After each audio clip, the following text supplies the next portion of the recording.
Iya, sudah terdengar. Baik, terima kasih. Assalamualaikum warahmatullahi wabarakatuh. Kami dari kelompok 6 yang beranggotakan Hosiana Eklesia, saya Ira Rodatujana, Muhammad Fikri, Nurani Syabania, dan Safia Rahma akan membahas tentang problem-based learning model. Boleh dilanjut?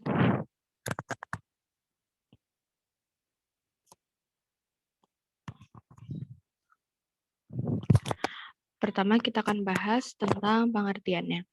PBL atau Problem Based Learning adalah suatu model pembelajaran yang melibatkan siswa untuk memecahkan suatu masalah melalui tahap-tahap metode ilmiah, sehingga siswa dapat mempelajari pengetahuan yang berhubungan dengan masalah tersebut dan memiliki keterampilan untuk memecahkan masalah. Simulasi masalah digunakan untuk mengaktifkan keingintahuan siswa sebelum mulai mempelajari suatu subjek. PBL menyiapkan siswa untuk berpikir secara kritis dan analitis, serta mampu untuk mendapatkan dan menggunakan secara tepat sumber-sumber pembelajaran. Boleh dilanjut? Pada umumnya, terdapat 4 langkah yang perlu dilakukan mahasiswa dalam PBL, yaitu yang pertama, menerima masalah yang relevan dengan salah satu atau beberapa kompetensi yang dituntut mata kuliah dari dosennya. Yang kedua, melakukan pencarian data dan informasi yang relevan untuk memecahkan masalah. Yang ketiga, menata data dan mengaitkan data dengan masalah. Dan yang terakhir, menganalisis strategi untuk memecahkan masalah. Dilanjut. Lalu kita akan membahas tentang sejarahnya. Sejarah dari PBL ini yang pertama itu tahun 1920. Pada saat itu, seorang guru sekolah dasar bernama Celestine Freinet ini mengembangkan sistem yang membuat siswa berperan aktif dalam proses pembelajaran dengan mengandalkan keterampilan komunikasi, pembelajaran kooperatif, tanggung jawab individu, dan evaluasi diri. Lalu sejarah modern PBL dimulai pada tahun 1969 saat kurikulum PBL pertama kali digunakan oleh McMaster Medical School in Hamilton, Kanada pada tahun 1969. Yang menjadi ciri khas dari pelaksanaan PBL di McMaster ini adalah filosofi pendidikan yang berorientasi pada masyarakat, terfokus pada manusia, melalui pendekatan antar cabang ilmu pengetahuan dan belajar berdasarkan masalah yang ada. Lalu pada tahun 1976, Maastricht Faculty of Medicine di Belanda menyusul sebagai institusi pendidikan kedokteran kedua yang mengadopsi PBL. Ciri khas dari pelaksanaan PBL di Maastricht ini terletak pada konsep tes kemajuan atau progress test dan pengenalan keterampilan medik yang sejak awal dimulai program pendidikan.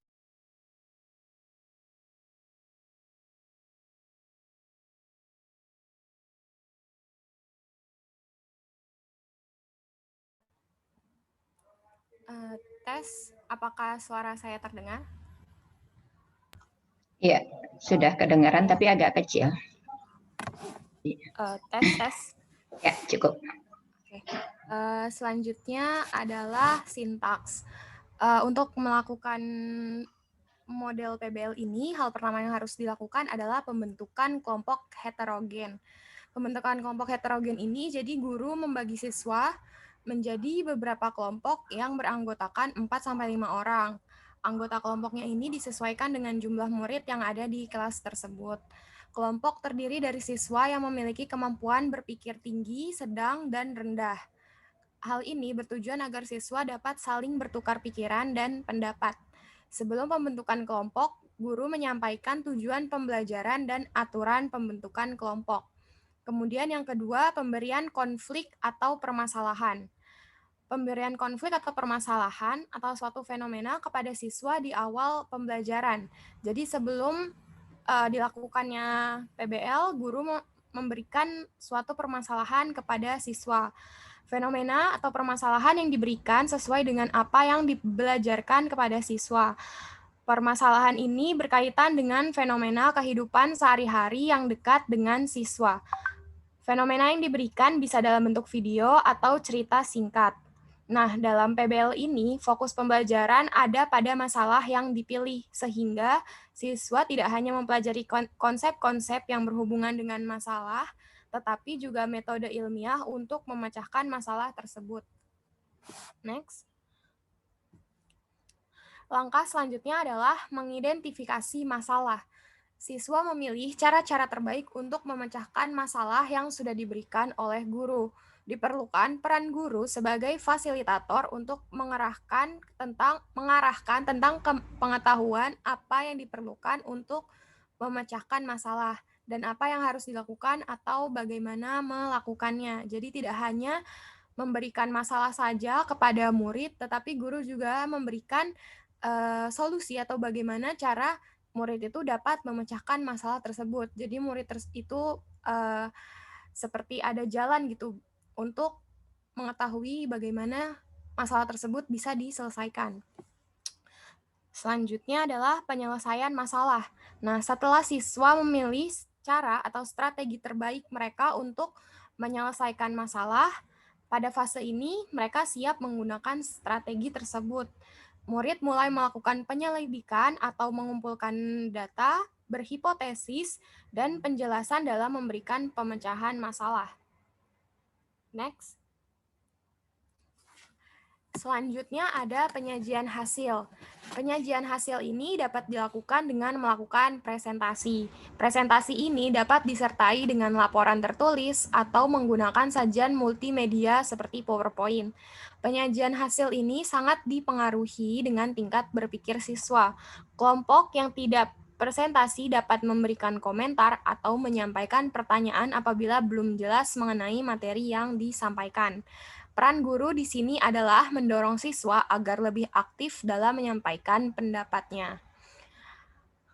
Langkah yang selanjutnya yaitu rekonstruksi konsep. Guru membimbing siswa untuk menyimpulkan apa yang mereka dapat dan konsep apa yang mereka terima dari kegiatan ini. Pada tahap ini, guru mempertegas konsep kepada siswa agar tidak terjadi miskonsepsi. Next. Nah, langkah selanjutnya yaitu evaluasi. Tahap ini dimaksudkan untuk membantu siswa menganalisis dan mengevaluasi proses mereka sendiri dan keterampilan penyelidikan dan intelektual yang mereka gunakan. Evaluasi ini bisa dilakukan dengan guru memberikan post-test terhadap materi yang diberikan hari itu kepada murid. Next. Oke, selanjutnya akan dijelaskan oleh teman saya.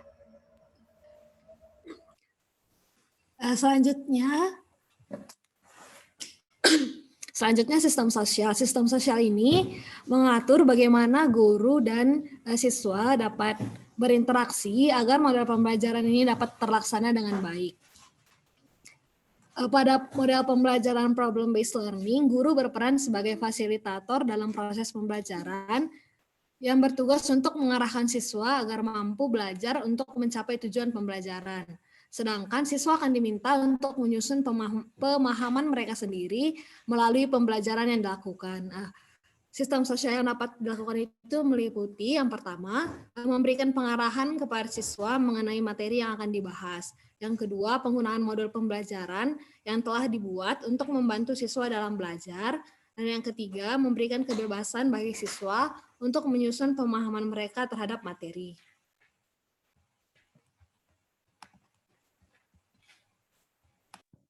Selanjutnya adalah prinsip reaksi. Jadi seperti yang sudah disebutkan, peranan guru di problem-based learning ini sebagai fasilitator dan motivator yang memberikan kesempatan pada siswa untuk aktif dalam proses pembelajaran.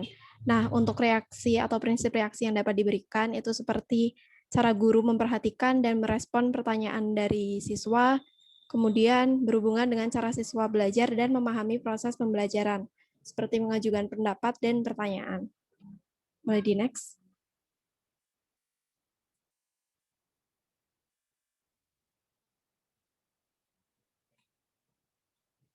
Kemudian untuk sistem pendukung, Ini berkaitan dengan kondisi serta sarana dan prasarana yang diperlukan untuk mendukung proses pembelajaran yang akan dilakukan.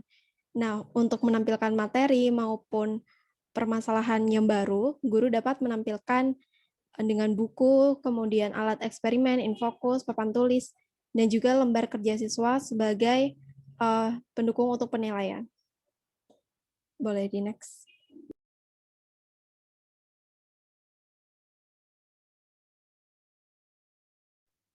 Selanjutnya ada dampak instruksional dari PBL. Nah, dampak instruksional ini adalah merupakan hasil belajar yang dicapai langsung dengan cara mengarahkan para siswa pada tujuan yang diharapkan. Nah, dampak instruksional ini adalah hasil belajar yang dicapai atau yang berkaitan langsung dengan materi pembelajaran. Dampak yang ditimbulkan dapat berupa peningkatan aktivitas belajar siswa dan juga peningkatan hasil belajar siswa. Boleh dilanjut ke slide berikutnya, Ci. Nah, selanjutnya ada dampak pengiring. Nah, dampak pengiring ini adalah hasil belajar lainnya yang dihasilkan oleh suatu proses pembelajaran sebagai akibat terciptanya suasana belajar yang dialami langsung oleh para siswa tanpa pengarahan langsung dari guru. Nah, dampak pengiring ini adalah hasil belajar sampingan yang dicapai sebagai akibat dari penggunaan model pembelajaran PBL. Nah, dampaknya ini dapat berupa, yang pertama, siswa dapat bekerja sama dalam kegiatan pembelajaran. Yang kedua, dapat menumbuhkan rasa tanggung jawab terhadap diri saat bekerja kelompok. Yang ketiga, siswa dapat berpikir kritis dalam menyelesaikan suatu masalah. Yang keempat, siswa berani mengungkapkan pendapatnya di depan umum. Dan yang terakhir, terjalin kekompakan dalam kelompok. Ya, boleh dilanjut sih ke slide berikutnya.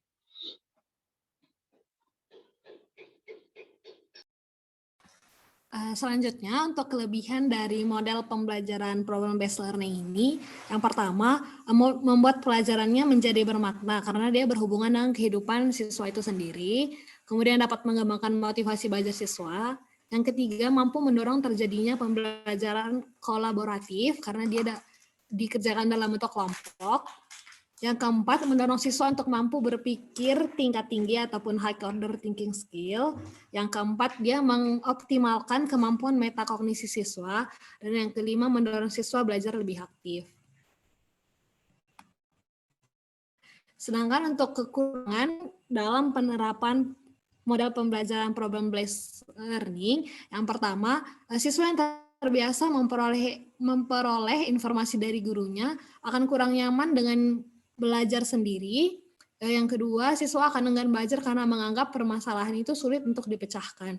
Dan yang ketiga, siswa akan kesulitan memecahkan masalah jika tidak memahami materinya dengan baik. Nah, berikut adalah referensi yang digunakan untuk pembuatan PPT ini.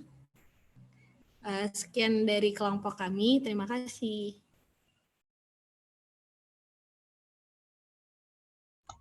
Langsung videonya ya. Baik, Bu. Baik, Ibu.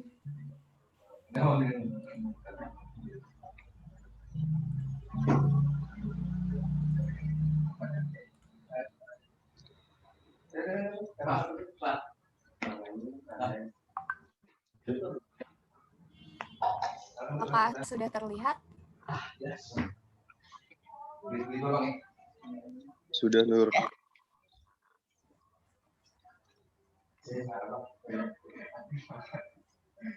Sudah terlihat belum? Sudah.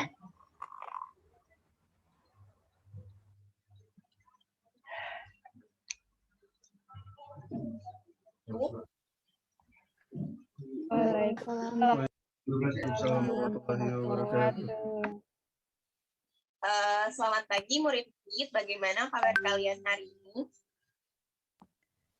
Baik, Ibu. Baik, Ibu. Alhamdulillah kalau kabar kalian baik-baik semuanya. Di masa pandemi ini seperti ini, Ibu harap kalian bisa tetap menjaga diri dan selalu mematuhi 3M. Apabila keluar rumah, memakai masker, menjaga jarak, dan selalu mencuci tangan dengan sabun.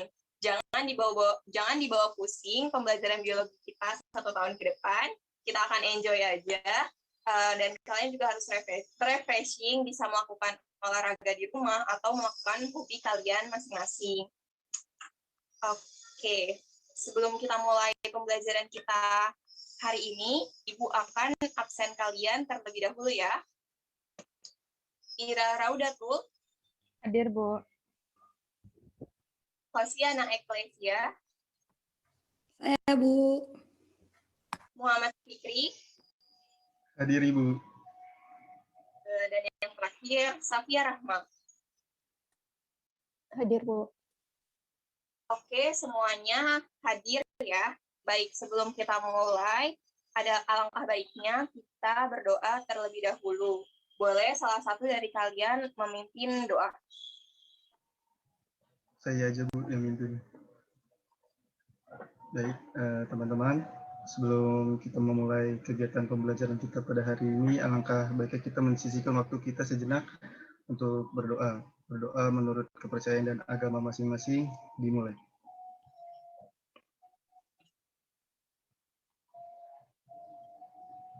Berdoa selesai.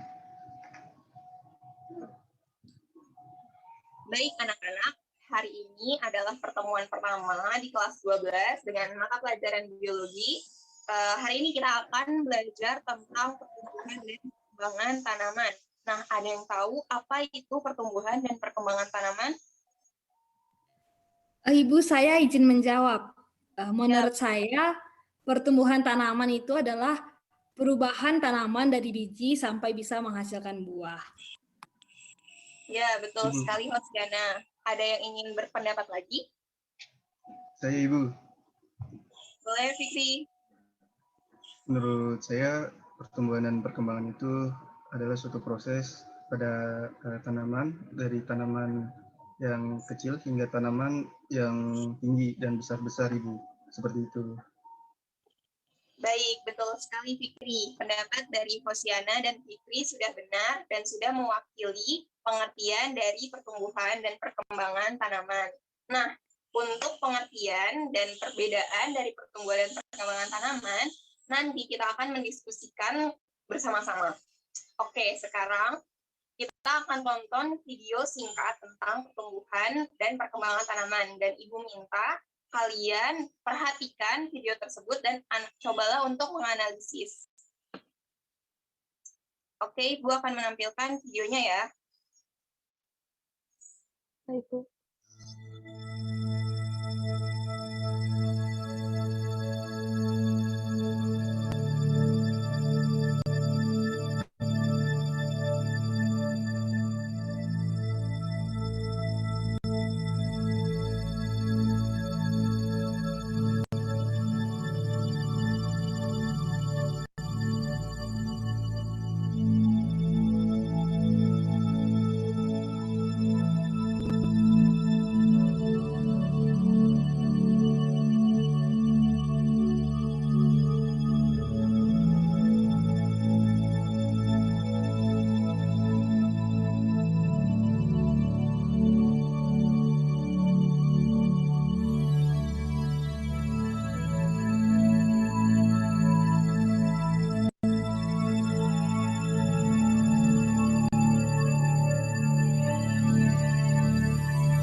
Oke, siapa yang ingin berpendapat mengenai video yang tadi? Saya izin berpendapat, Bu. Boleh, Ira? Menurut saya itu video tadi menjelaskan tentang tumbuhnya tanaman dari biji hingga menjadi batang dan akar. Ya, baik. Terima kasih atas jawabannya, Ira. Ada lagi yang ingin menambahkan? Saya izin menambahkan, Bu. Boleh, Safia. Kalau menurut saya, video tadi itu menampilkan dua pertumbuhan yang berbeda. Karena yang pertama itu bijinya terangkat ke atas tanah, terus untuk tanaman kedua, bijinya tetap di dalam tanah. Gitu. Ya, betul. Baik, analisis dari Safia dan Ira sudah benar. Video tadi merupakan gambaran dari dua tipe perkecambahan, yaitu hipogeal dan epigeal. Nanti akan kalian diskusikan ya, apa itu hipogeal dan epigeal. Nah, selanjutnya Ibu akan memberikan video kedua dan kita simak bareng-bareng ya. Jangan lupa untuk dianalisis.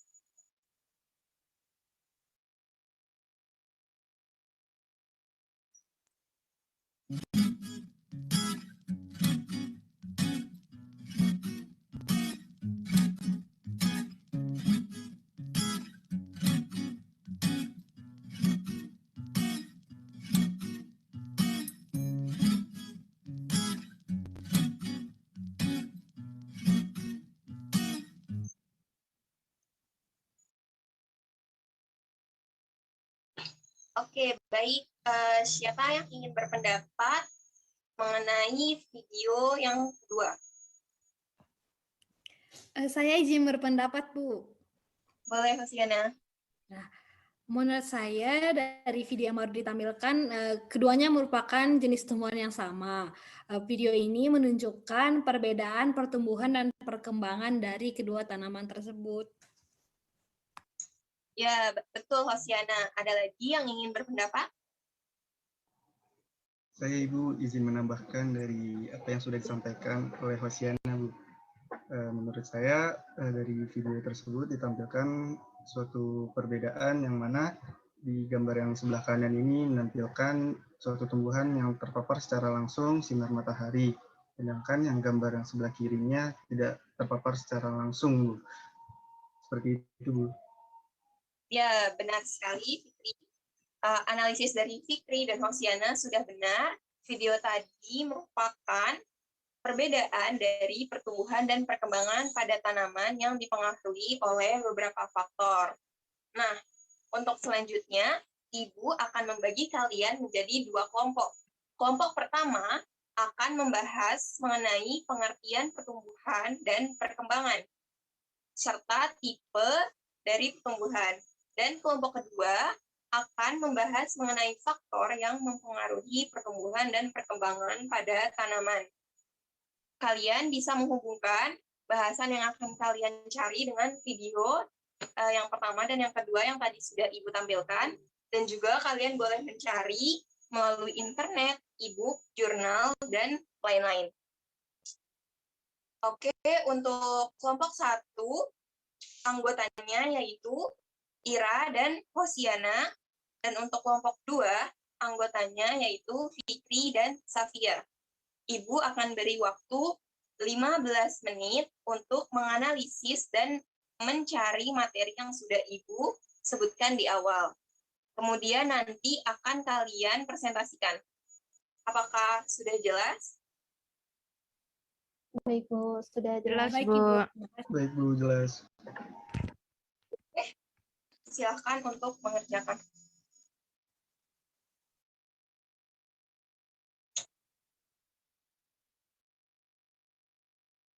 Oke, tidak terasa 15 menit sudah berlalu.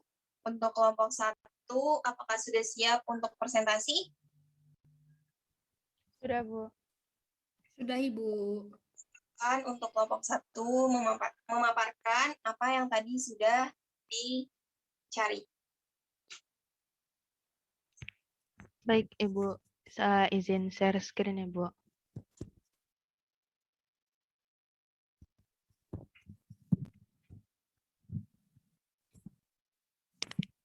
Terima kasih. Assalamualaikum warahmatullahi wabarakatuh. Perkenalkan kami dari kelompok 1, yaitu saya Ira Rodatujana dan Hosiana Eklesia. Di sini kami akan membahas tentang pertumbuhan dan perkembangan tanaman. Pertumbuhan merupakan proses perubahan yang disertai dengan pertambahan ukuran, baik tinggi, volume, atau berat akibat dari pembelahan dan pembesaran sel.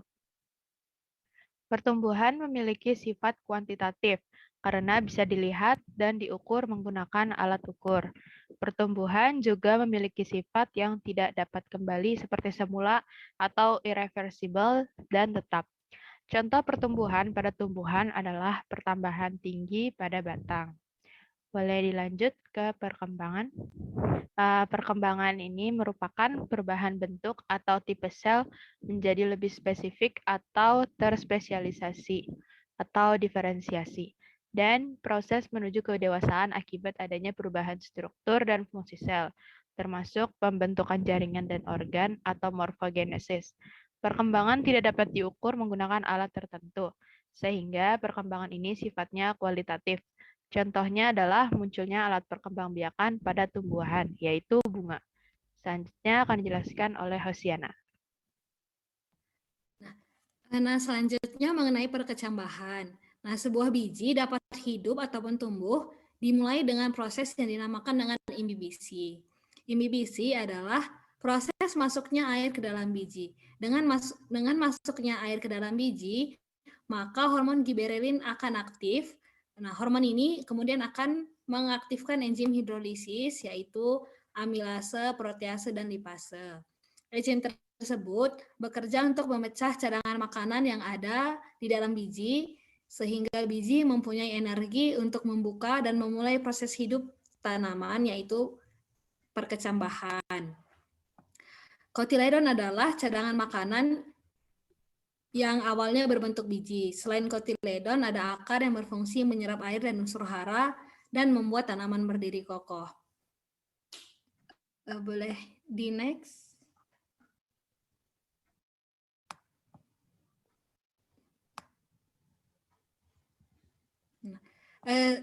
Untuk gambar pertama yang teman-teman lihat, kotiledon itu digambarkan dengan warna pink. Nah, selanjutnya, dalam perkecambahan, batang diberi nama sesuai dengan letaknya terhadap kotiledon. Apabila posisi batang tersebut berada di bawah kotiledon, maka ia disebut hipokotil. Sementara bagian batang yang terletak di atas kotiledon dinamakan epikotil. Boleh di next. Nah, pada perkecambahan terdapat dua istilah, yaitu hipogeal dan epigeal. Konsep penamaan ini menjadi pemisah pada tipe perkecambahan. Saat berkecambah ada dua tipe tumbuhan. Tumbuhan pertama adalah yang kotiledonnya berakhir terkubur di dalam tanah ataupun yang disebut dengan hipogeal, dan tipe perkecambahan ini terjadi pada jagung ataupun kelapa. Di next. Nah, tumbuhan lain itu adalah yang berkecambah dan kotiledonnya berakhir dengan menggantung di atas tanah atau disebut perkecambahan epigeal. Contohnya tanaman kacang hijau dan juga kacang merah. Sekian presentasi dari kami, kelompok 1. Terima kasih. Assalamualaikum warahmatullahi wabarakatuh. Waalaikumsalam Warahmatullahi wabarakatuh. Terima kasih untuk kelompok 1, bagus sekali. Kita lanjut ke presentasi kelompok 2. Apakah siap? Ya, Bu. Oke, boleh. Sudah, Ibu. Share screen. Apakah sudah masuk, Ibu? Share screen-nya. Sudah, Fikri, boleh langsung presentasikan hasil diskusinya. Baik, Ibu. Sebelumnya saya buka dulu. Assalamualaikum warahmatullahi wabarakatuh.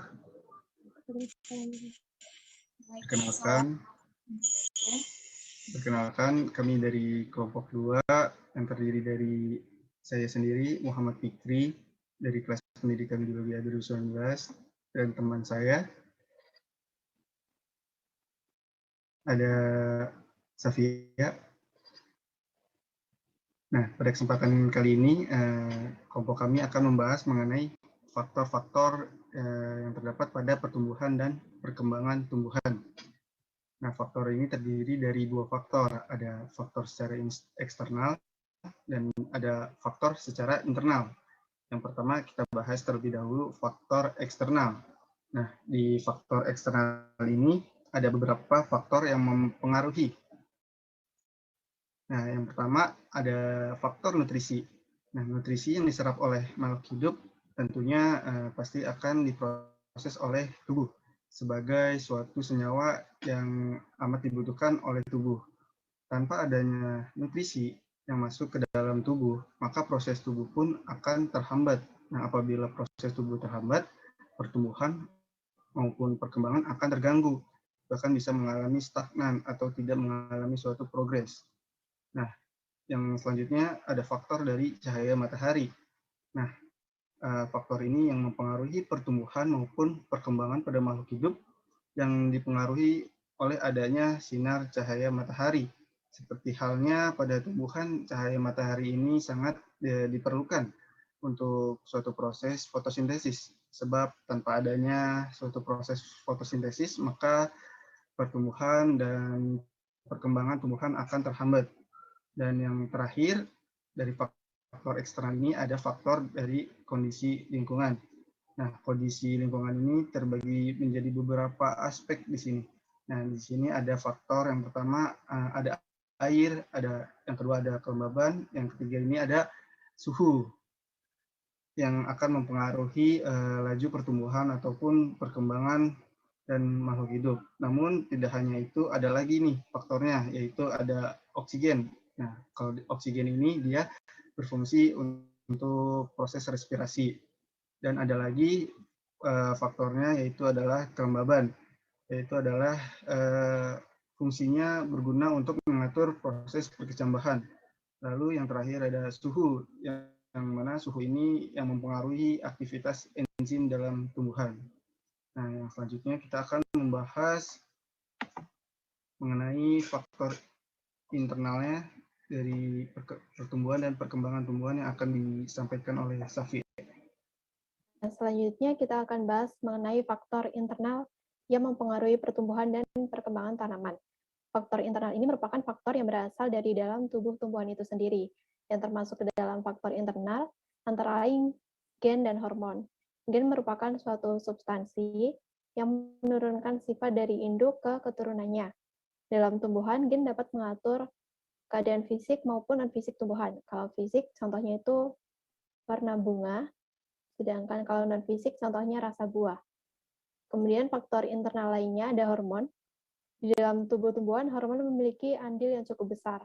Hormon ini memiliki tugas untuk mengontrol dan meregulasi berbagai fungsi organ di dalam tubuh tumbuhan. Meskipun pada umumnya hanya dibutuhkan dalam jumlah yang sedikit atau tidak banyak, tetapi keberadaan hormon ini sangat penting untuk mempengaruhi pertumbuhan dan perkembangan. Contoh hormon pada tumbuhan, boleh di ke bawah. Nah, ini ada contoh hormon di tumbuhan, itu ada hormon auksin yang berfungsi untuk pemanjangan sel dan dominasi apikal. Kemudian ada hormon giberelin untuk pertumbuhan batang, perkecambahan biji, pembentukan bunga, dominasi lateral, dan pembentukan buah tanpa adanya biji. Kemudian ada hormon sitokinin yang berfungsi untuk pembelahan sel, penundaan penuaan, dan pembentukan organ, serta masih banyak hormon-hormon lainnya dalam tumbuhan. Ya, itu dia pemaparan materi dari kelompok 2.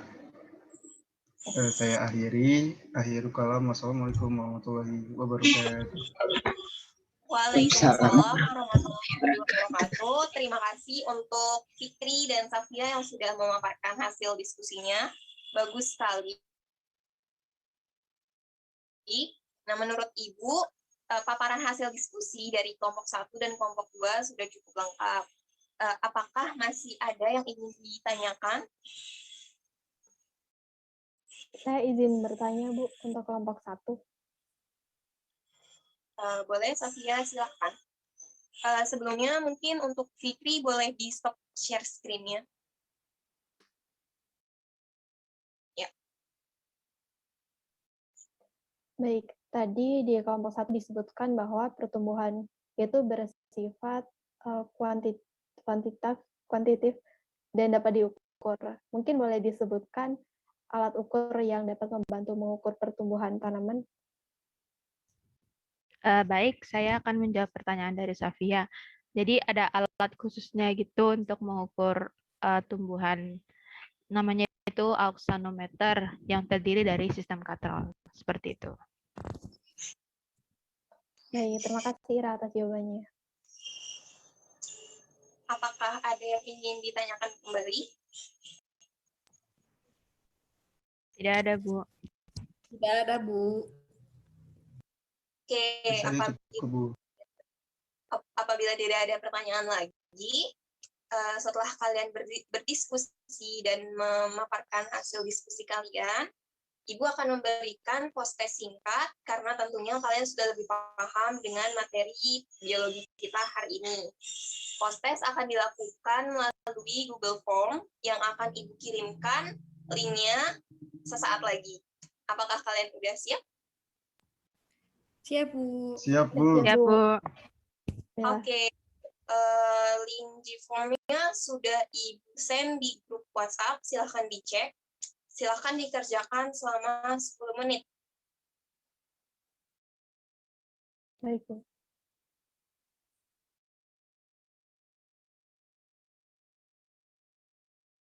Ya, tidak terasa sudah 10 menit berlalu.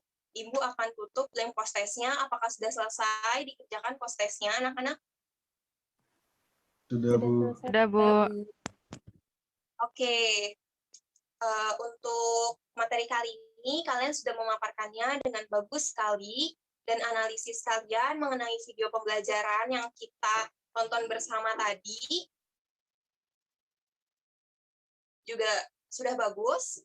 Sekilas Ibu sudah lihat hasil post-test dan jawaban kalian sebagian besar juga sudah benar dan lengkap. Nah, sebelum kita tutup pembelajaran kita hari ini, Ibu akan memberikan sedikit kesimpulan. Jadi, pertumbuhan merupakan proses perubahan yang disertai dengan pertambahan ukuran, baik dalam tinggi, volume, atau berat, akibat dari pembelahan dan pembesaran sel, atau perubahan kuantitatif. Sedangkan perkembangan merupakan perubahan bentuk atau tipe sel menjadi lebih terspesialisasi, atau disebut juga dengan berdiferensiasi. Dan perkembangan ini merupakan proses menuju kedewasaan. Dalam berkecambahan dikenal dengan dua istilah, yaitu hipogeal dan epigeal.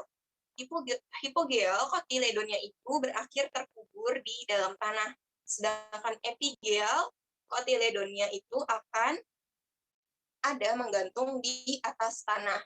Kemudian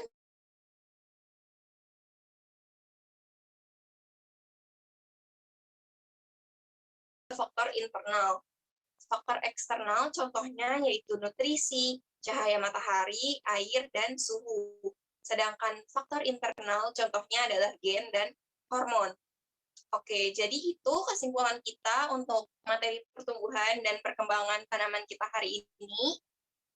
Apakah ada yang ingin ditanyakan kembali tentang materi kita hari ini?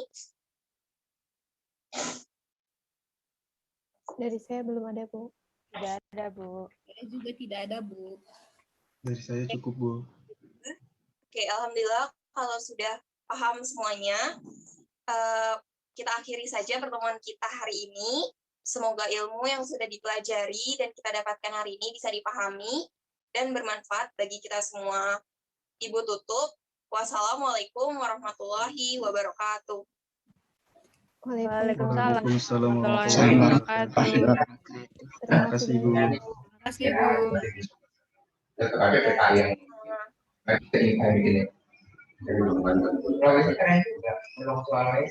Mau dilanjut ke kelompok berikut atau mau didiskusikan yang ini dulu?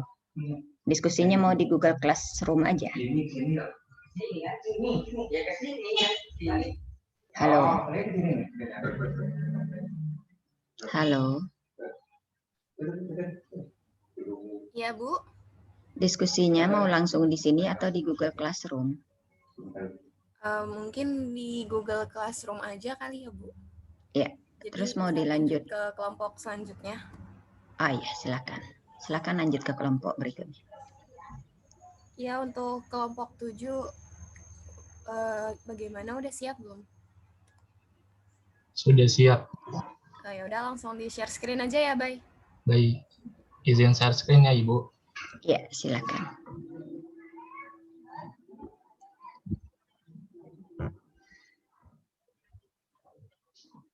Apakah sudah terlihat PPT-nya? Sudah. Baik, terima kasih, Bu. Assalamualaikum warahmatullahi wabarakatuh. Selamat pagi. Waalaikumsalam warahmatullahi wabarakatuh. Selamat pagi, Bu Eka dan teman-teman. Kami dari kelompok 7 yang beranggotakan Ade Hera Adinda, Mariska Diana Pitasari, Muhammad Bayu Rifki, Peralihan Pertiwi Ide Agus Pita, dan Salsabila Tasyari ingin mempresentasikan mengenai model pengajaran kami, yaitu Vocabulary Acquisition Model. Yang akan dibahas antara lain pengertian, unsur utama, kelebihan, dan kekurangan. Yang pertama, pengertian dari Vocabulary Acquisition Model ini sesuai namanya, vocabulary. Jadi model ini berkaitan dengan kosakata. Kemudian model ini dipandu oleh guru yang memfasilitasi pengembangan kosakata siswa secara prosedural dan induktif. Model ini memungkinkan siswa untuk mencapai pemahaman yang mendalam mengenai kosakata tentang setiap disiplin akademik. Hal ini juga memungkinkan siswa untuk mengembangkan keterampilan yang berguna untuk belajar kosakata mandiri dan menumbuhkan minat siswa untuk menambah kemampuan berbahasa. Sejarahnya yaitu orang yang pertama memberi nama model ini yaitu Thomas Estes. Model ini menjawab kebutuhan bagi siswa untuk mengembangkan pemahaman yang mendalam mengenai kata-kata dengan mengeksplorasi etimologi, makna, dan pola yang melekat pada kata-kata. Inti dari model ini ada 3, yaitu pemahaman mendalam mengenai kosakata, pemahaman mengenai kerumitan kata dan hubungannya dengan konsep lain, dibangun di atas pengetahuan siswa sebelumnya dan meminta siswa untuk membuat koreksi perkembangan dan kata-kata terkait semua landasan instruksi kosakata yang efektif. Selanjutnya akan dilanjutkan oleh teman saya.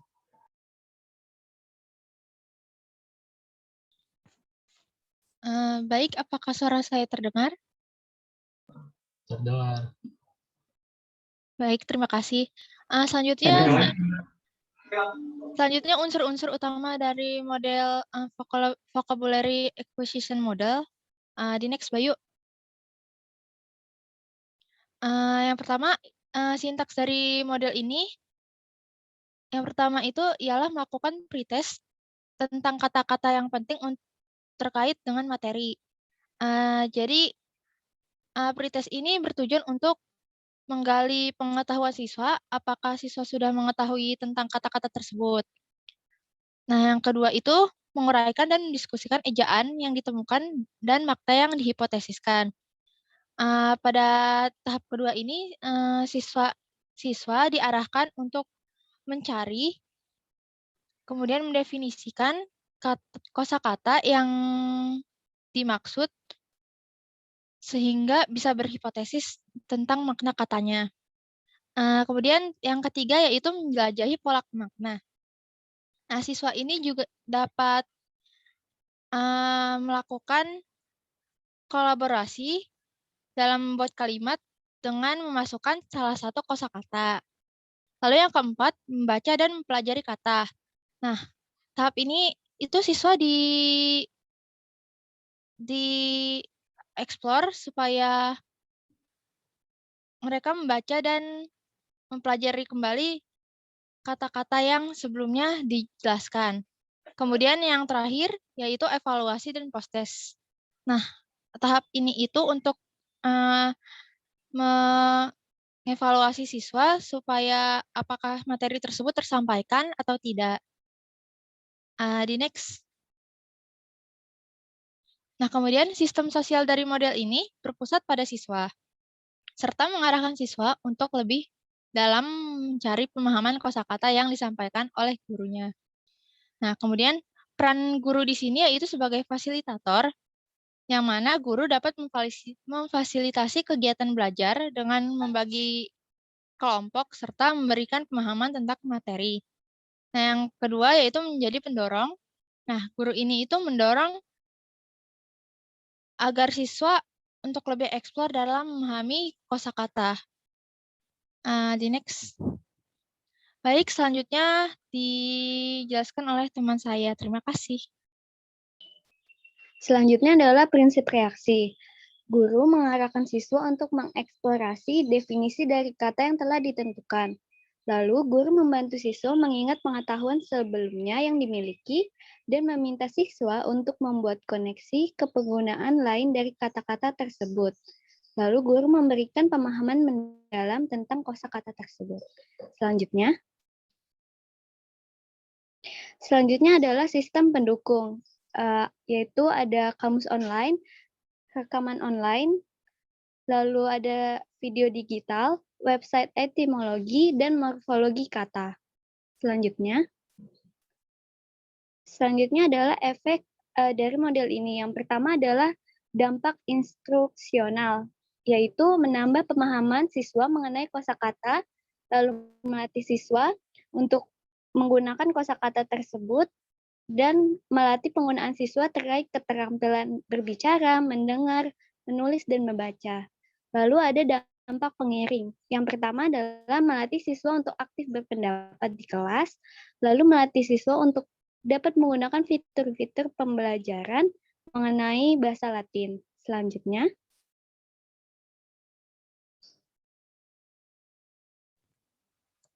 Baik, selanjutnya saya akan menjelaskan mengenai kelebihan.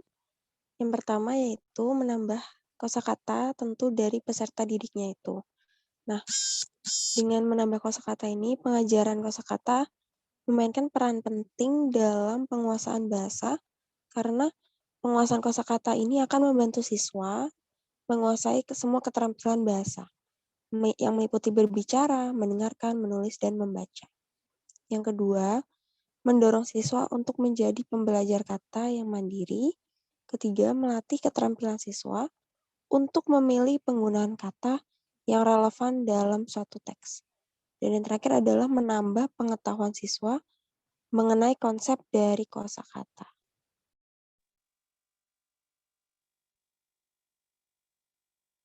Next, Bayu. Baik, selanjutnya yaitu kelebihannya yaitu peserta didik belajar untuk mengembangkan definisi untuk sebuah kata dari pemahaman mereka sendiri nih. Jadi mereka bisa memahami dengan definisi mereka sendiri tentang kata tersebut dan hubungannya dengan kata-kata yang lainnya. Nah, hal ini dapat mendorong keterlibatan aktif pada pengetahuan sebelumnya yang memungkinkan proses kognitif tingkat tinggi. Terima kasih, bisa di next. Baik, selanjutnya adalah kelemahan dari vocabulary acquisition model. Yang pertama, guru memerlukan waktu yang cukup lama untuk memilah dan juga mendalami kata yang akan digunakan sebagai bahan ajar. Pada model ini mungkin akan digunakan bahasa Latin, bahasa Inggris, ataupun bahasa-bahasa lainnya tergantung dengan konteks dan juga materi yang akan diajarkan. Yang kedua, heterogenitas kata yang sulit dipahami oleh siswa. Yang ketiga, untuk memahami secara penuh makna suatu kata, maka terdapat keterkaitan suatu kata pada bidang tertentu. Contohnya adalah kata platypus, hanya bisa dipahami sepenuhnya oleh siswa jika sudah mengetahui apa itu hewan mamalia. Next. Yang keempat, terdapat banyak kata yang memiliki lebih dari satu makna, atau yang biasa disebut dengan polisemi. Hal tersebut nantinya akan memunculkan kebingungan bagi siswa yang mengetahui makna suatu kata, namun ternyata berbeda dengan kata yang diketahui oleh temannya. Misalnya adalah kata konduktor, pada bidang profesi dan juga pada bidang ilmu fisika. Pada profesi berarti bahwa seseorang yang memimpin suatu acara musik atau pagelaran musik. Sedangkan untuk ilmu fisika artinya adalah benda yang dapat menghantarkan listrik. Yang kelima, tidak terlalu efektif jika diterapkan pada materi yang membahas suatu siklus atau proses terjadinya sesuatu. Next, terima kasih. Sekian dari kelompok kami. Selanjutnya adalah penayangan video pembelajaran kami.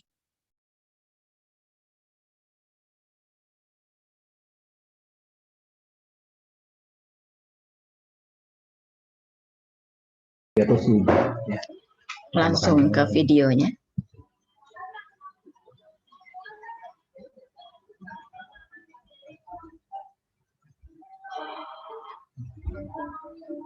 Kelompok 7 langsung ke videonya. Iya, Ibu. Sedang dipersiapkan, Ibu.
Suaranya tidak ada. Kelompok 7 videonya tidak ada suaranya.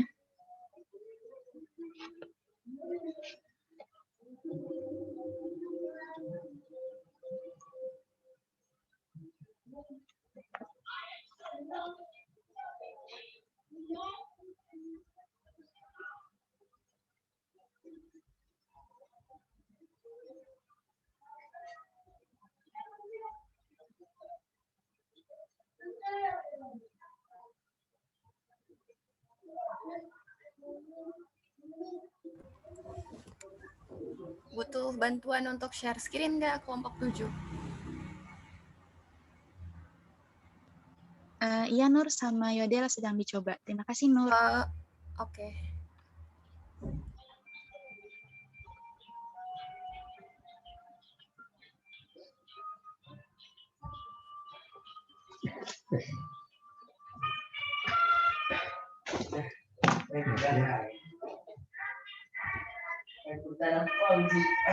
Saya bantu share screen ya.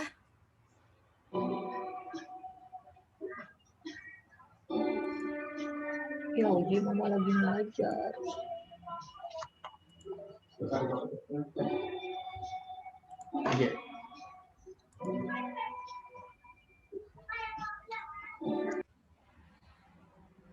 Apakah sudah terlihat? Sudah. Assalamualaikum warahmatullahi wabarakatuh. Selamat pagi anak-anak semua. Apa kabarnya?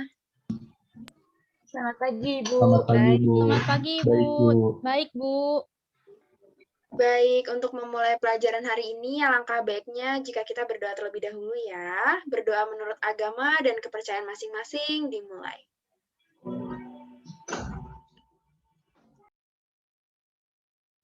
Berdoa selesai. Baik anak-anak, hari ini apakah ada yang tidak hadir? Sepertinya masuk semua, Ibu. Baik, hadir semua ya. Mari kita mulai pelajaran hari ini.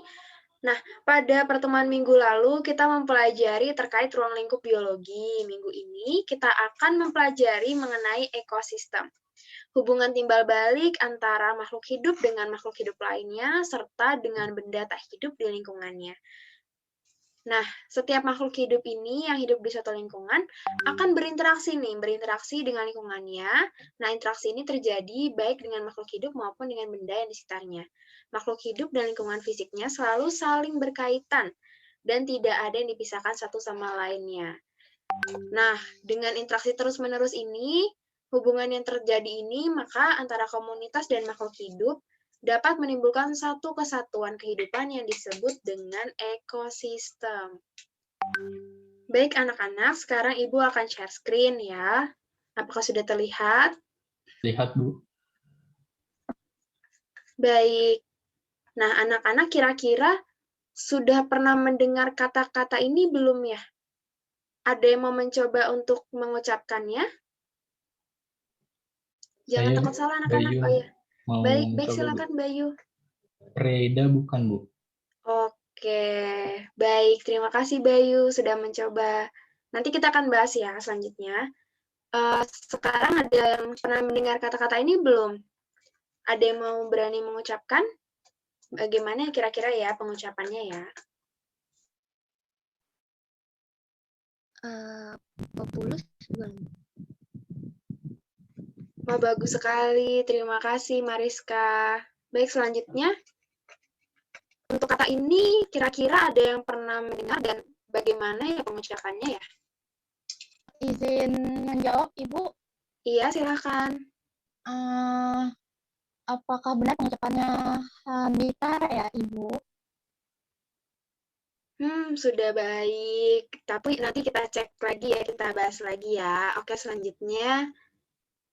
Ini yang terakhir nih. Kira-kira di sini ada anak-anak yang pernah dengar? Ada yang mau mencoba mengucapkannya? Saya Ibu. Ya. Menurut saya cara pengucapannya mutuus, Ibu. Mutuus ya, begitu pengucapannya. Oke. Baik, sepertinya kita sudah banyak mencoba cara pengucapan begitu ya. Nah, baik anak-anak, pada hari ini kita akan mempelajari lebih lanjut nih terkait arti-arti atau istilah-istilah pada materi ekosistem dan definisinya. Namun sebelumnya Ibu akan membagikan kalian ke dua kelompok nih anak-anak. Nanti masing-masing kelompok akan mendiskusikan terkait arti dari kata-kata tersebut ya. Kita akan berdiskusi di Google Classroom. Oke. Untuk pembagian kelompoknya, kelompok pertama yaitu Mariska dan Salsa. Sedangkan untuk kelompok kedua nanti ada Ade dan Bayu. Apakah ada pertanyaan? Baik, sepertinya tidak ada. Silakan untuk berdiskusi anak-anak. Baik, Ibu, terima kasih. Izin ke Google Classroom ya, Ibu. Baik.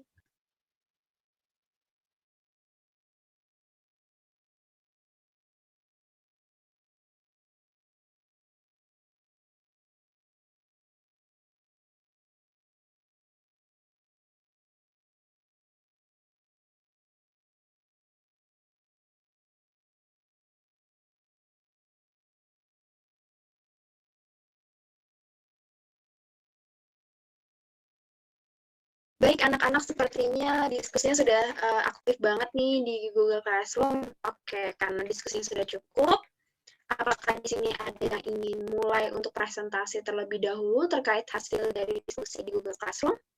Silakan untuk kelompok yang ingin melakukan presentasi terlebih dahulu, silakan. Ibu, saya izin presentasi terlebih dahulu ya. Perkenalkan, nama saya Salsa, perwakilan dari kelompok 1, izin mempresentasikan hasil diskusi dari kelompok kami. Sebelumnya, saya bersama dengan Mariska Dian Pitasari.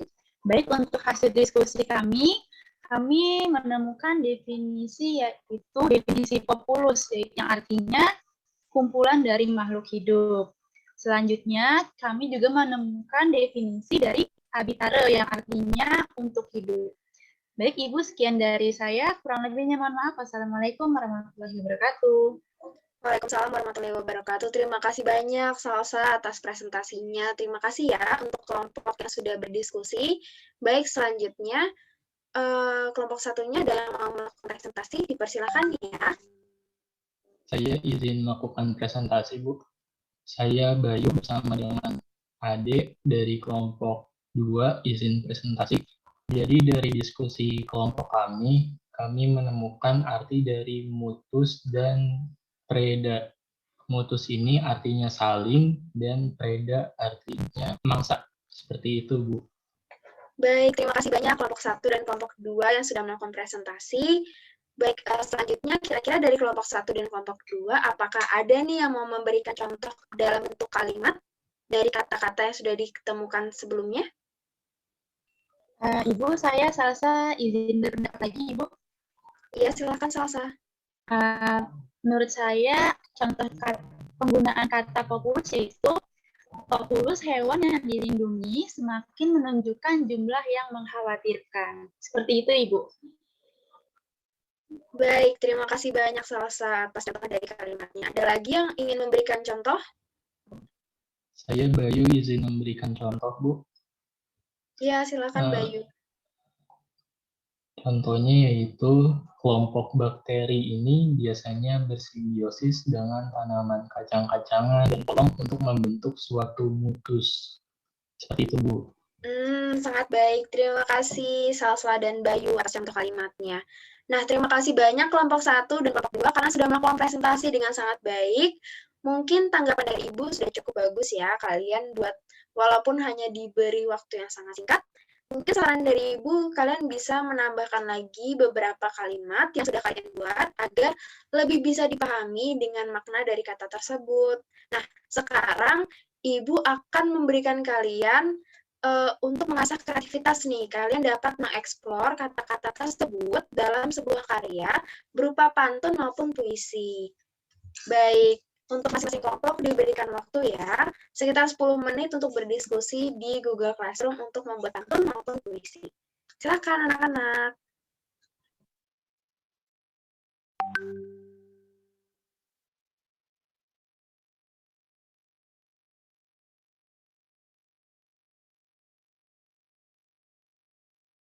Baik anak-anak, sepertinya waktu untuk diskusi sudah selesai ya. Nah, setelah kita berdiskusi di Google Classroom, kira-kira adakah kelompok yang ingin melakukan presentasi terkait puisi maupun pantun yang sudah dibuat bagi masing-masing kelompok? Ya anak-anak jangan takut untuk mencoba ya, karena ini kita bikin pantun nih loh, asik banget bikin pantun. Silakan untuk kelompok 1 mungkin ya. Kelompok 1 dipersilakan. Baik, Ibu, saya kelompok 1 izin membawakan atau menampilkan puisi kami, Ibu. Puisi kami ini berjudul Mutus. Mutus, sungguh baik dirimu. Kau sumber inspirasiku. Aku ingin menjadi sepertimu. Kau hadir membawa kebaikan sesama makhluk. Kau selalu menebar manfaat. Munculnya dirimu membawa keadilan. Diriku selalu mengharapkan kedatanganmu. Baik, Ibu, terima kasih. Sekian dari kelompok kami. Wah, luar biasa sekali. Puisinya sangat bagus ya, anak-anak. Tentang mutus begitu puisinya. Sekarang mungkin dari kelompok 2 nih, silakan melakukan presentasi terkait puisi dan pantunnya. Silakan anak-anak. Baik, Ibu. Kelompok 2 izin mempresentasikan hasil pantun kami ya, Bu. Pantun kami ini berjudul Populus.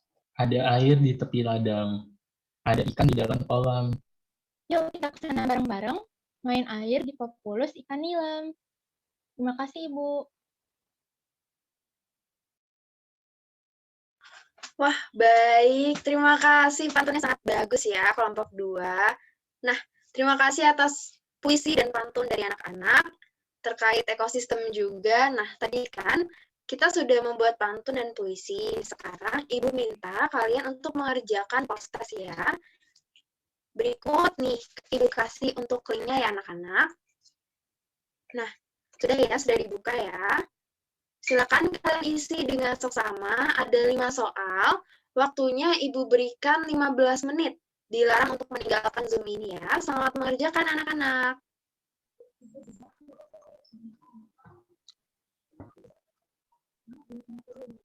Baik, anak-anak, sepertinya waktunya sudah habis ya untuk melakukan tes dan nilainya sudah masuk nih dari anak-anak. Wah, bagus-bagus banget nih nilainya. Terima kasih yang sudah mengerjakan post-test.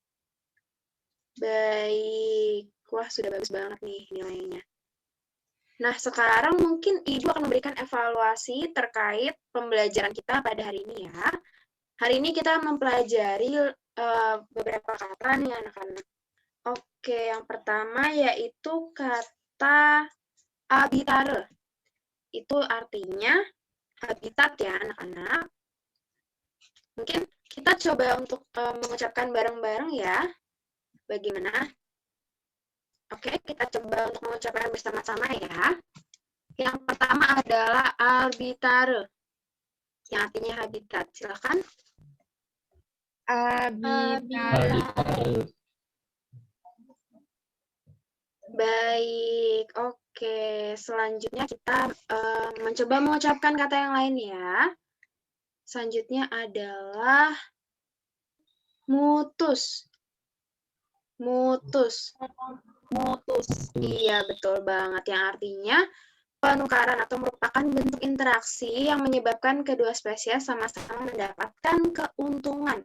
Oke, kata yang ketiga adalah praeda. Praeda. Nah, baik banget nih. Artinya adalah makhluk hidup yang memperoleh sumber makanan yang diperlukan dengan makan makhluk hidup lain. Oke, yang terakhir adalah populus. Populus.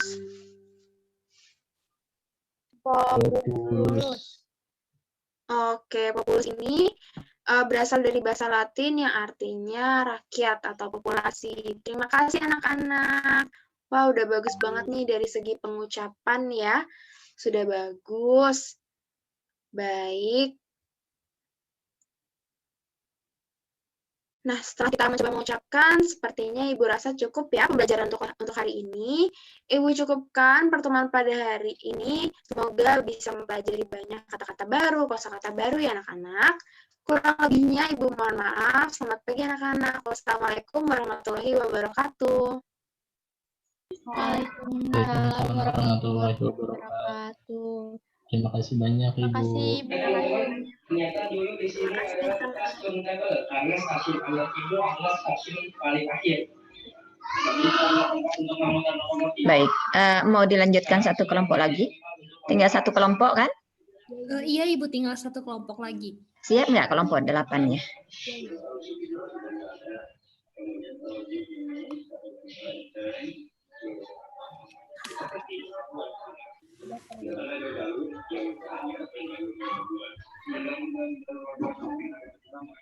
Ke Labuan ya, yang di awal. Apakah sudah terlihat? Sini stasiun tahun Sudah. 72. Assalamualaikum warahmatullahi wabarakatuh. Waalaikumsalam warahmatullahi wabarakatuh. Kami dari kelompok yang beranggotakan. Suaranya bisa agak lebih keras.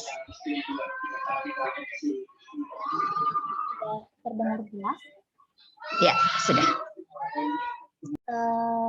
Kami dari kelompok 8 yang beranggotakan Anissa Siti Khalifah, Anis Tasya Mutia, Salwa Nabilah Nasrul, dan Yodelia Syahrani. Hari ini kami akan mempresentasikan tentang model Partners in Learning.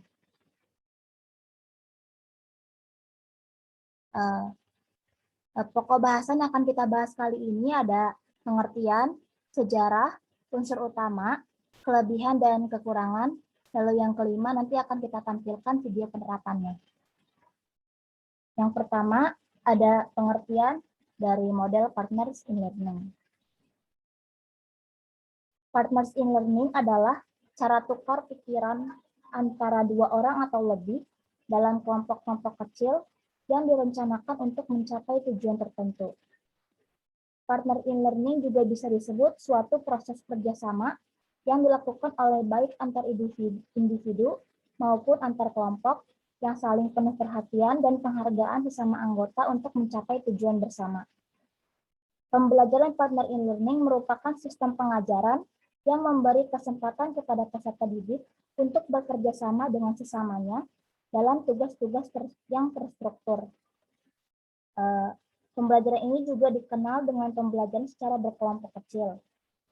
Tetapi belajar Partner in Learning lebih dari sekadar belajar kelompok atau kerja kelompok, karena dalam belajar kooperatif ada struktur dorongan atau tugas yang bersifat kooperatif, sehingga memungkinkan terjadinya interaksi secara terbuka dan hubungan yang bersifat interdependensi efektif di antara anggota kelompok. Selanjutnya karakteristik yang akan dijelaskan oleh teman saya.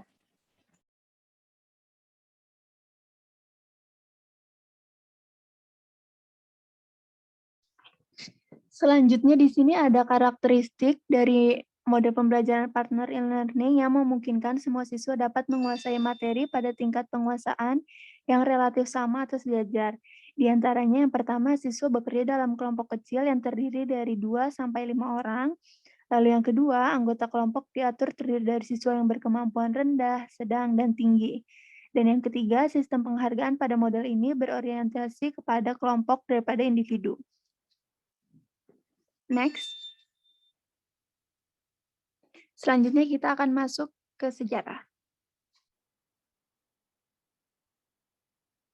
Next. Menurut Anifah, pada tahun 2019, akhir-akhir ini banyak dikembangkan belajar kooperatif yang merupakan kemajuan besar dalam pengembangan strategi mengajar yang membantu siswa bekerja secara efektif. Prosedur pembelajaran kooperatif bertujuan untuk membantu siswa belajar lintas bidang studi dalam suatu kurikulum, mengembangkan rasa percaya diri, keterampilan sosial dan solidaritas, serta tujuan belajar akademik, dan untuk memperoleh informasi dan keterampilan melalui inquiry dari suatu disiplin akademik. Next. Nah, model pembelajaran partner in learning telah dikembangkan secara intensif melalui berbagai penelitian, tujuannya untuk meningkatkan kerjasama akademik antar siswa, membentuk hubungan positif, mengembangkan rasa percaya diri, serta meningkatkan kemampuan akademik melalui aktivitas kelompok.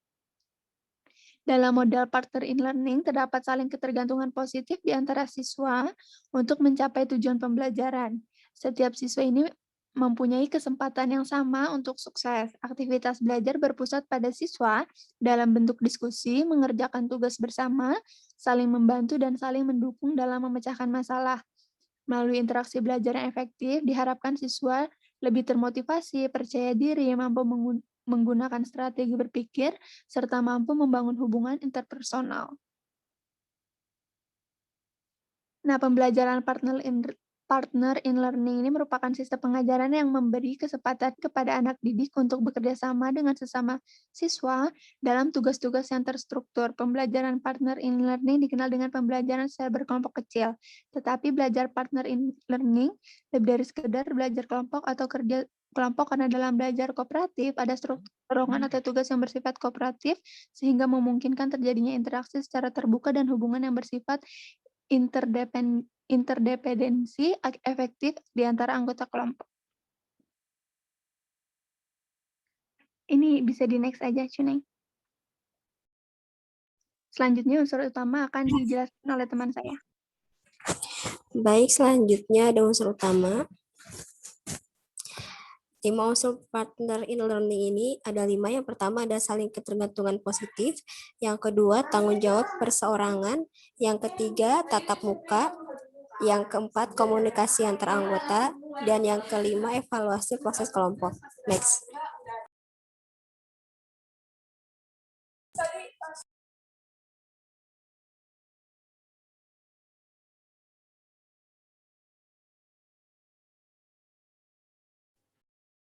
Halo Salwa, silahkan.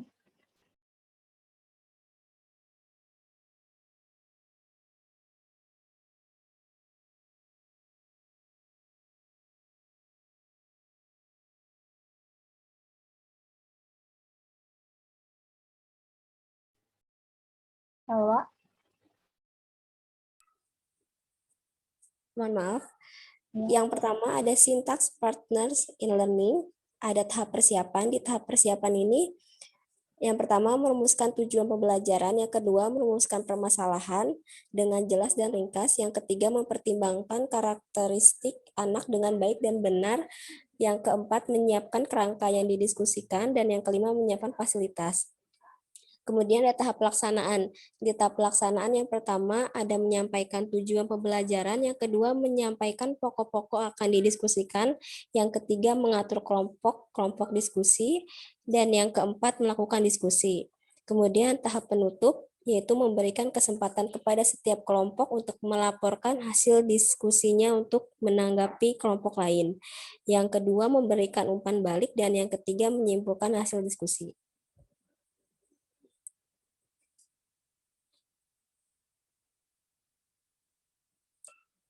Kemudian ada prinsip reaksi partners in learning ini. Yang pertama, melakukan kerjasama untuk mencapai tujuan bersama dan saling ketergantungan. Yang kedua, setiap individu bertanggung jawab atas dasar belajar dan perilaku masing-masing. Yang ketiga, keterampilan kooperatif dibelajarkan, dipraktekkan, dan ada feedback-nya. Yang keempat, kelas atau kelompok didorong pada suatu aktivitas kerja kelompok yang koherensif.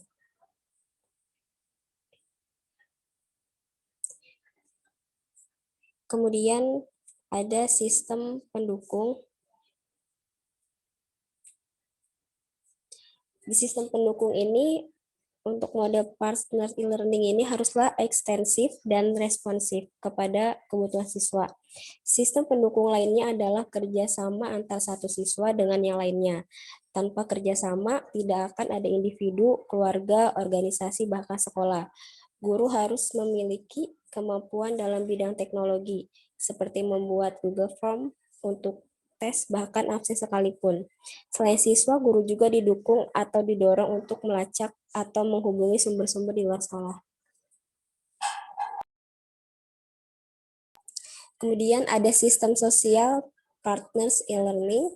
Sistem sosial adalah demokratis, diatur oleh keputusan-keputusan yang dibangun atau setidaknya divalidasi oleh pengalaman dalam kelompok, dalam batasan dan hubungan terhadap identifikasi fenomena yang membingungkan oleh guru yang dijadikan sebagai objek pembelajaran.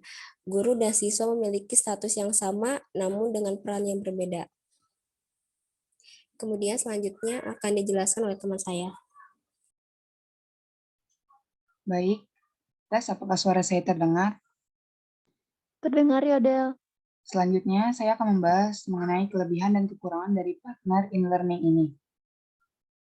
Slide selanjutnya, kelebihannya itu ada beberapa kelebihan yang dapat diperoleh dari pembelajaran ini. Menurut Hill,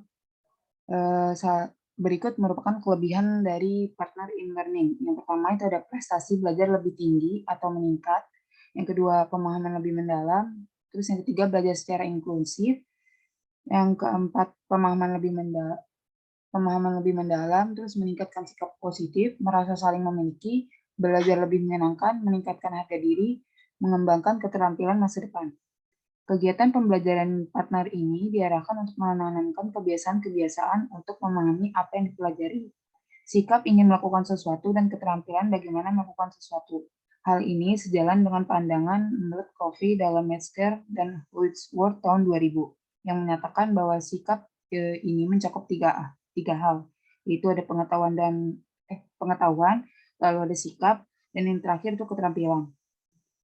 Slide selanjutnya, Nisa. Kekurangan dari partner ini itu ada bisa menjadi tempat mengobrol atau gosip dalam berkelompok. Terus sering terjadi debat sepele di dalam kelompok. Lalu bisa terjadi kesalahan kelompok. Slide selanjutnya, Nisa. Berikut merupakan daftar pusaka yang kami gunakan.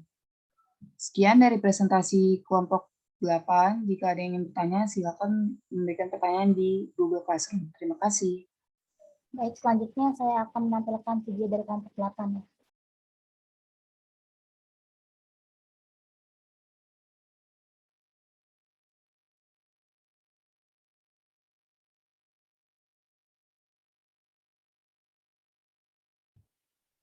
Assalamualaikum warahmatullahi wabarakatuh. Waalaikumsalam warahmatullahi wabarakatuh. Gimana kabar kalian semua nih? Alhamdulillah baik, Bu. Alhamdulillah baik. Alhamdulillah kalau sehat-sehat semua ya. Di masa seperti ini, Ibu harap kalian bisa menjaga diri, tetap patuhi 3M apabila keluar rumah, yaitu memakai masker, menjaga jarak, dan mencuci tangan dengan sabun. Jangan terlalu stres atau pusing ya, kalian juga harus refreshing, bisa dengan olahraga di rumah atau melakukan hobi masing-masing.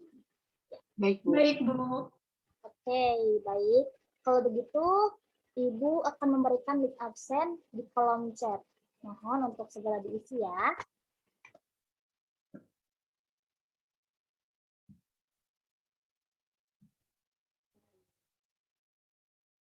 Apakah semuanya sudah mengisi? Sudah, Bu. Sedang diisi, Bu. Sudah, Bu. Sudah, Bu. Oke, sepertinya sudah habis semua ya. Sebelum kita mulai pembelajaran, alangkah baiknya kita berdoa terlebih dahulu. Boleh salah satu silahkan pimpin untuk berdoa. Baik teman-teman, sebelum kita mulai pembelajaran kali ini, alangkah lebih baiknya kita berdoa terlebih dahulu. Berdoa dimulai.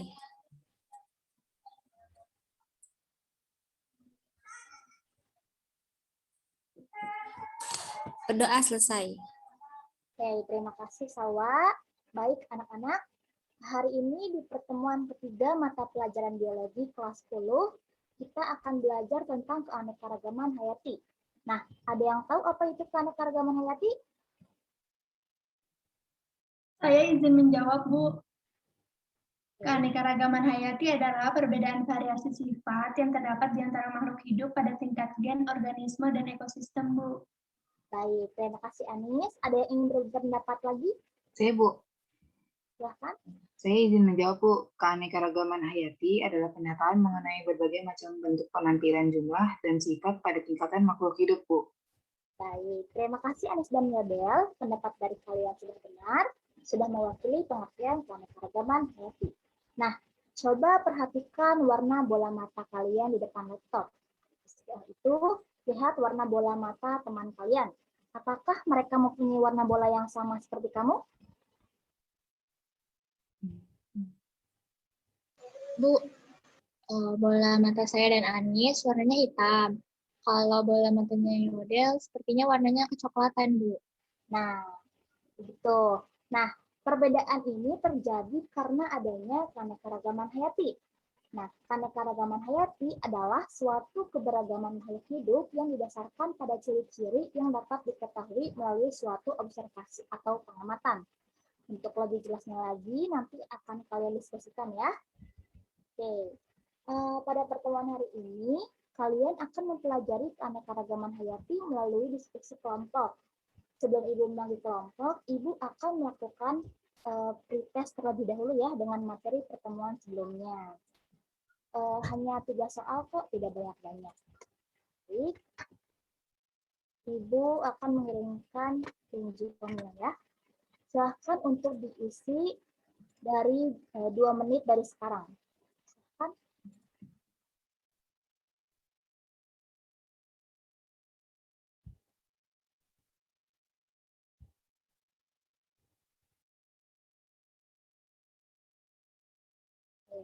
Ya nih, baru Salwa yang ngumpulin. 1 menit lagi ya. Baik, Bu.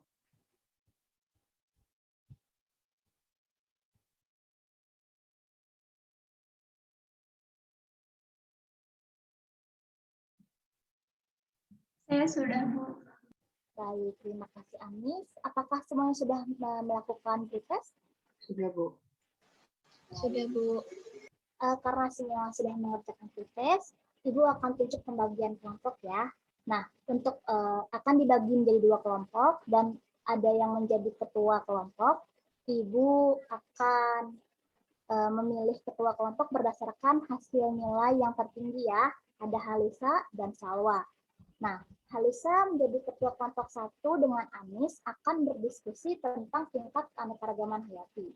Dan Salwa akan menjadi ketua kelompok 2 dengan Yodel akan berdiskusi tentang tipe ekosistem.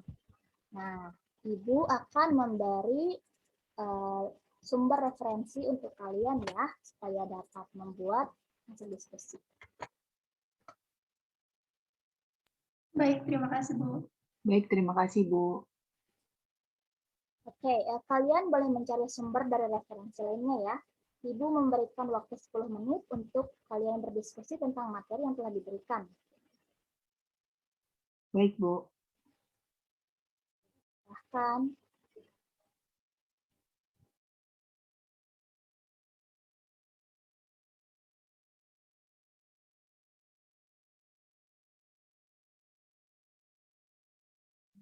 Oke, baik. Karena waktunya sudah habis, silahkan kelompok 1 dan kelompok 2 untuk mempresentasikan hasil diskusinya.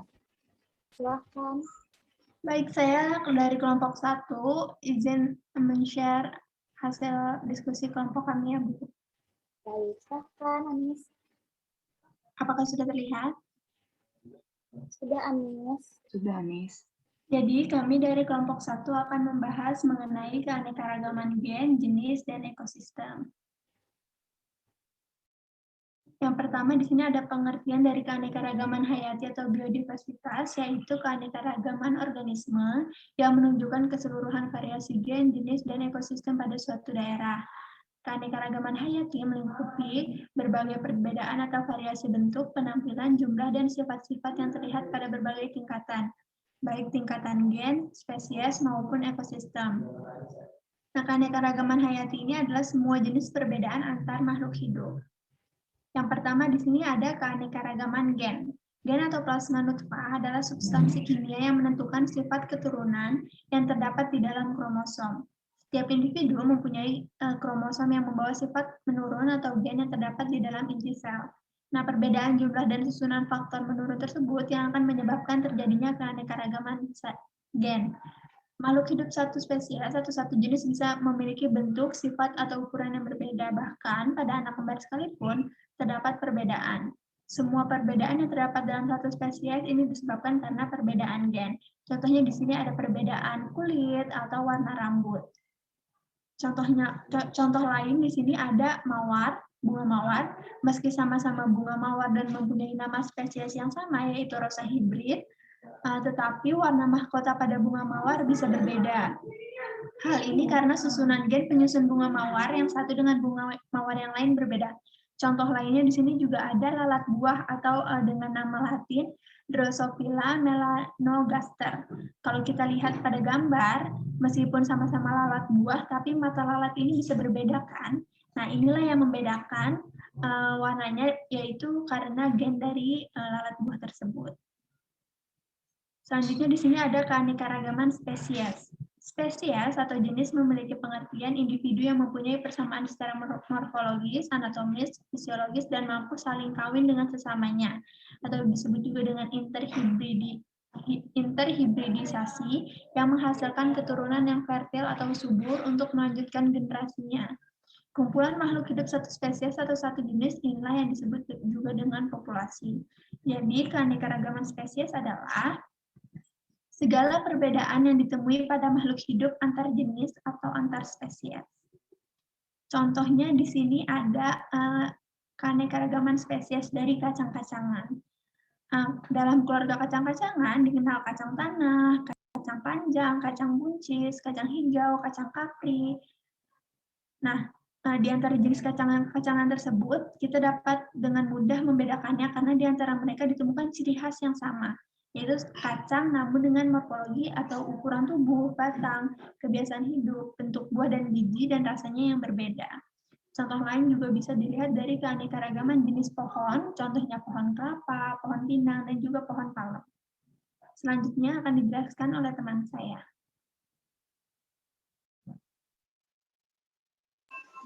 Selanjutnya adalah keanekaragaman ekosistem. Nah, ekosistem dapat diartikan sebagai hubungan atau interaksi timbal balik antara makhluk hidup yang satu dengan makhluk hidup lainnya, dan juga antara makhluk hidup dengan lingkungannya. Nah, suatu lingkungan tidak hanya dihuni oleh satu jenis makhluk hidup saja, tetapi juga akan dihuni oleh jenis makhluk hidup lain yang sesuai. Akibatnya, pada lingkungan tersebut akan dihuni berbagai makhluk hidup berlainan jenis yang hidup berdampingan. Bisa di next.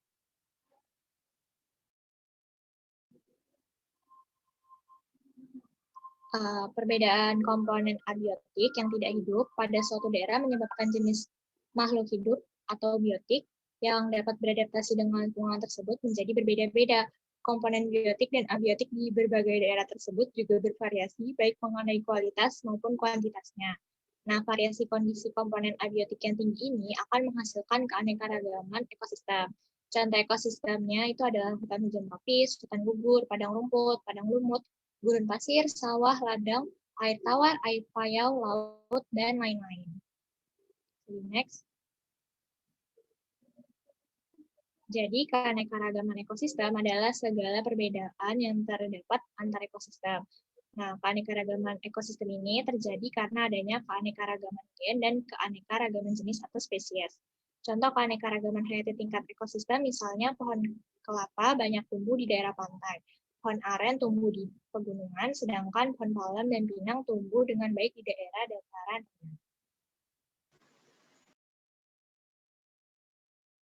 Sekian presentasi dari kami. Terima kasih. Baik, terima kasih kelompok 1 atas presentasinya. Apakah kelompok 2 ada yang ingin menanggapi atau bertanya? Silakan. Saya Bu izin menambahkan. Silakan.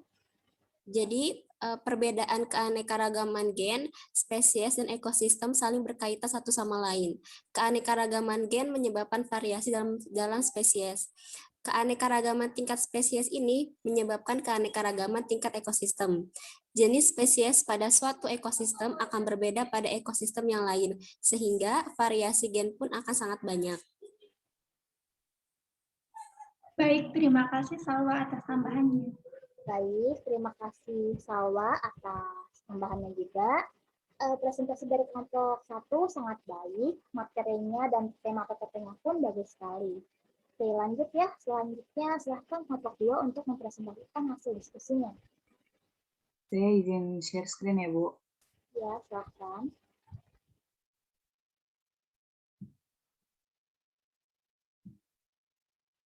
Apakah sudah terlihat?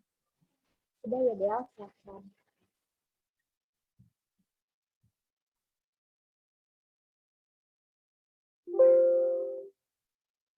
Sudah. Baik, langsung aja. Assalamualaikum Bu Anissa dan teman-teman. Kami dari kelompok 2 akan mempresentasikan hasil diskusi dengan materi tipe-tipe ekosistem. Next. Kelompok 2 beranggotakan saya sendiri, Salwa Nabilah, dan Yodelia Syahrani. Selanjutnya, teman saya akan menjelaskan tipe ekosistem. Selanjutnya, kami dari kelompok 2 akan menjelaskan tentang tipe ekosistem. Tipe ekosistem terbagi menjadi 2, yaitu ada ekosistem perairan dan darat. Lingkungan abiotik dan komunitas yang hidup di dalamnya akan menentukan tipe atau bentuk ekosistem. Berdasarkan tempatnya, ekosistem sendiri itu dibagi menjadi 2, yaitu ada ekosistem perairan dan darat. Ekosistem perairan adalah ekosistem yang komponen abiotiknya sebagian besar terdiri atas air.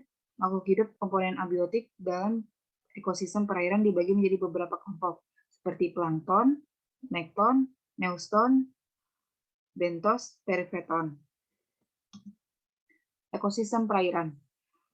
Ekosistem perairan terbagi menjadi 2, yaitu ada ekosistem air tawar dan air laut. Ekosistem air tawar memiliki ciri-ciri abiotik sebagai berikut, yaitu memiliki kadar garam yang rendah, bahkan lebih rendah daripada cairan sel makhluk hidup, dipengaruhi oleh iklim dan cuaca, penetrasi atau masuknya cahaya matahari kurang. Berdasarkan keadaan airnya, ekosistem ini dibagi menjadi 2, yaitu ada ekosistem air tawar lentik atau tenang dan ekosistem air tawar lotik atau mengalir. Ekosistem air tawar lentik misalnya itu danau atau rawa, sedangkan ekosistem air tawar lotik itu misalnya sungai dan air terjun. Selanjutnya ada ekosistem air laut. Ekosistem air laut ini memiliki ciri-ciri abiotik sama seperti ekosistem air tawar. Itu cirinya seperti memiliki kadar garam yang tinggi, tidak dipengaruhi oleh iklim atau cuaca. Habitat air laut saling berhubungan antara laut yang satu dengan laut yang lain, memiliki variasi perbedaan suhu di bagian permukaan dengan di kedalaman laut. Selanjutnya, berikut ini macam-macam ekosistem air laut itu seperti ekosistem laut dalam, ekosistem terumbu karang, ekosistem estuari, ekosistem pantai pasir, ekosistem pantai batu. Selanjutnya, teman saya akan menjelaskan ekosistem darat. Baik, selanjutnya saya akan menjelaskan tentang ekosistem darat. Nah, ekosistem darat ini meliputi areal yang sangat luas yang disebut dengan bioma. Tipe bioma ini sangat dipengaruhi oleh iklim, sedangkan iklim dipengaruhi oleh letak geografis garis lintang dan ketinggian tempat dari permukaan laut. Sebagian nama bioma disesuaikan dengan vegetasi atau tumbuhan yang dominan. Terdapat 7 macam bioma di bumi, yaitu ada hutan hujan tropis, ada savana, ada padang rumput, gurun, hutan gugur, taiga, dan tundra. Next. Selanjutnya, di sini akan menjelaskan tentang yang sebelumnya. Nah, ini. Yang pertama ada hutan hujan tropis. Nah, hutan hujan tropis ini terdapat di wilayah Khatulistiwa, misalnya ada di lembah sungai Amazon, lembah sungai Kongo, Amerika Serikat, dan Asia Tenggara. Kemudian ada sabana. Sabana ini merupakan padang rumput yang diselingi pohon-pohon. Sabana ini terdapat di daerah tropis dengan curah hujan 90 sampai 150 cm. Kemudian ada padang rumput. Padang rumput ini terdapat di daerah tropis sehingga beriklim sedang. Misalnya ada di Amerika Serikat, Australia, Hungaria, dan Rusia Selatan. Kalau di Indonesia, padang rumput ini terdapat di Nusa Tenggara. Kemudian ada gurun. Gurun merupakan padang yang sangat luas, yang tandus juga, karena hujan sangat jarang turun di daerah tersebut. Contohnya seperti gurun Gobi di Asia dan gurun Sahara di Afrika. Next. Kemudian yang kelima ada hutan gugur. Hutan gugur terdapat di daerah yang mengalami 4 musim. Ada panas, semi, dingin, dan gugur. Misalnya di Amerika Serikat di bagian timur, yaitu di Eropa Barat, Asia Timur, kemudian di Chili. Kemudian yang keenam ada taiga. Taiga ini atau hutan boreal terdapat di daerah antara subtropis dan kutub. Misalnya Amerika Utara, Alaska, Semenanjung, Skandinavia, dan Rusia. Kemudian yang terakhir ada tundra. Tundra ini merupakan bioma yang paling dingin. Nah, bioma tundra ini dibedakan atas 2 macam, yaitu tundra arktik dan tundra alpin. Sekian pemaparan materi dari kami.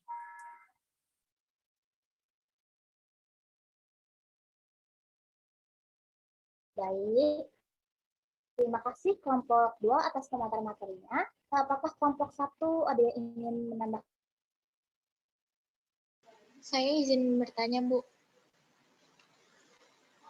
Jadi saya pernah mendengar pernyataan jika suatu komponen ekosistem berubah, maka keseimbangan ekosistem itu juga akan berubah.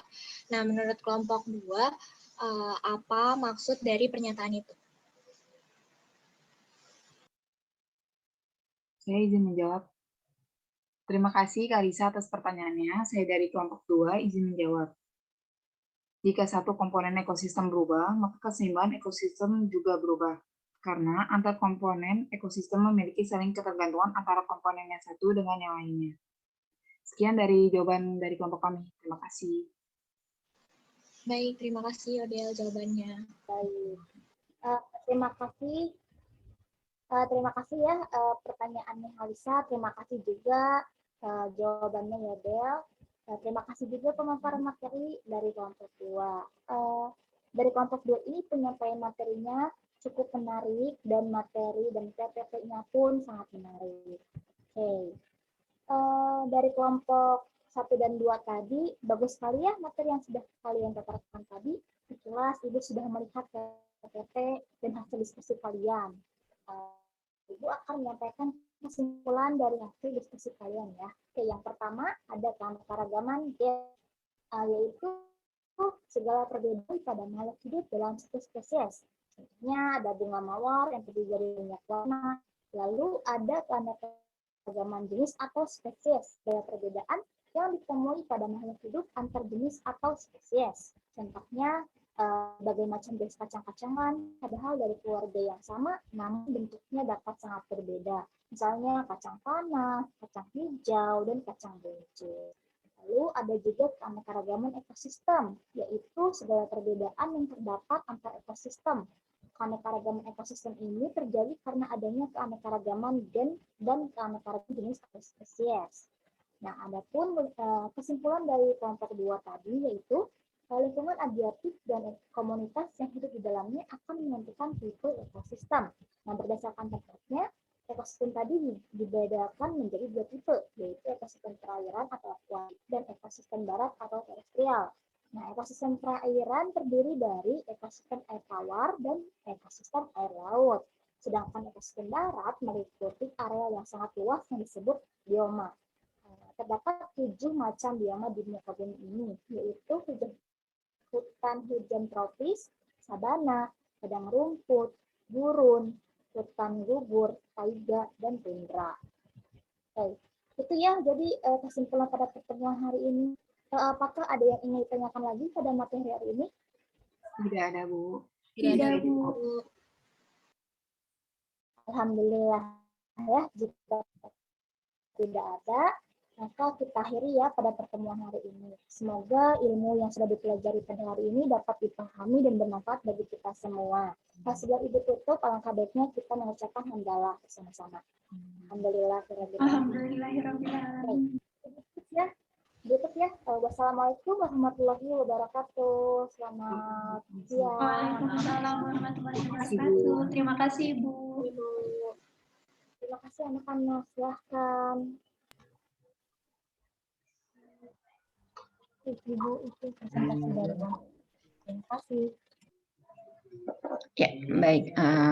Untuk 3 kelompok yang sudah mempresentasikan tugasnya, dilanjutkan diskusi di Google Classroom-nya ya.